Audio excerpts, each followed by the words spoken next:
Voici un extrait promotionnel de la vidéoconférence questions-réponses de Sandra Vimon sur la ménopause, comprendre la déchirure originelle, réincarnation, entité astrale et surmentale, traverser le doute, écouter son ressenti, le contact avec le double, la colère, le rêve, le couple cosmique, etc.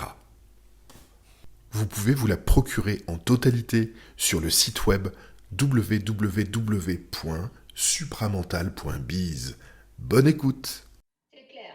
Oui, oui, c'est une très bonne question en plus.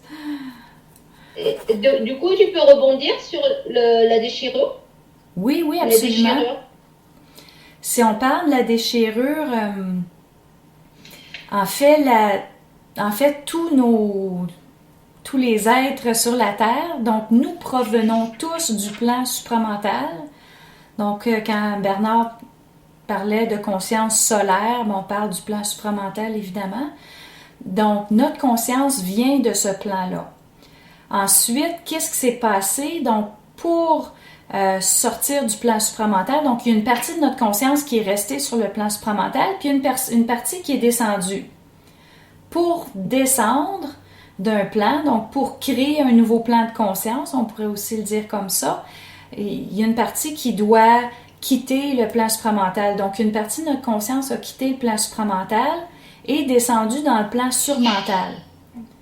Comment est-ce que ça se produit, cette descente-là? Est-ce qu'on prend le plan supramental puis on prend la même conscience qu'on la met dans le plan surmental? Pas du tout. Il a fallu retirer quelque chose, donc retirer le principe de l'amour. Mais ce retrait-là a créé une déchirure, donc, entre le yin et le yang, donc entre le principe actif, le principe passif, le principe féminin, le principe masculin. Donc, il y a une partie qui est descendue. Donc, on va parler du principe actif qui va descendre vers le plan surmental. Pour ce faire, on a enlevé le principe de l'amour. Donc, cette conscience-là se retrouve avec une partie d'elle-même qui n'est plus là. Alors, c'est vraiment c'est ce que j'appelle la déchirure originelle. Donc, le premier retrait d'énergie qu'on s'est fait enlever. Cette énergie-là, ensuite, a servi à nourrir des êtres dans le plan surmental.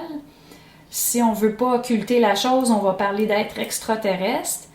Puis, ces extraterrestres-là, ensuite, viennent prendre possession du mental humain, donc de l'esprit humain, par rapport au lien avec l'autre. Donc, on pourrait dire, sans aucun doute, que tous les esprits qui sont en descente du plan supramental vers le plan surmental ont perdu le principe de l'amour, donc ont perdu le réel du rapport à l'autre. Donc, ils n'ont pas la mesure de qui est l'autre.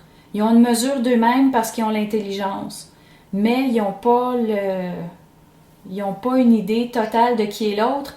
Donc, l'amour à ce moment-là devient soit spiritualisé, donc on se met à genoux devant ce qui semble plus grand que nous. Donc déjà, les esprits commencent à se mettre à genoux devant les esprits universels qui sont sur le plan supramental.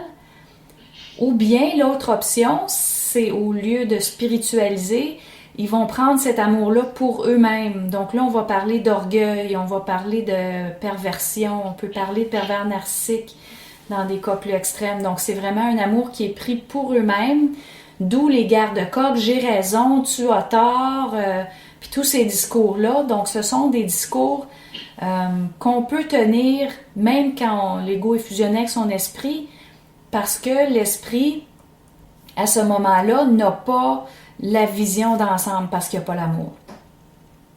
Alors, là, j'ai parlé de la déchirure originale, mais ensuite...